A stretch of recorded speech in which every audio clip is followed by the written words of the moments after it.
29 ऑगस्टला तुम्हाला मुंबईला जायचंय? हो. अहो सर गावातले लोक मुंबईला जाणार आहेत आणि तुम्ही एकटे नाही गेले काय फरक पडणार आहे? अरे तुला असं नाही कळणार. तुला मी एक उदाहरण सांगतो.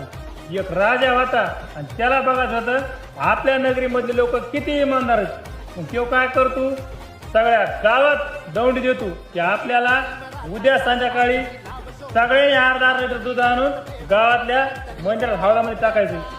पण त्या गावामध्ये तुझ्यासारखाच एक चतुर माणूस असतो. किंवा म्हणून तू सगळं गाव दूध आणणार आहे म्हणल्यावर आपला अर्धा लिटर पाण्याने काय फरक पडणार आहे. पण सगळ्या गावानेच असा विचार केला की माझ्या अर्धा लिटर पाण्याने काय फरक पडणार आहे. दुसऱ्या दिवशी जाऊन राजा बघतो इथं काय हौदामध्ये सगळं पाणी. कळलं का तुला?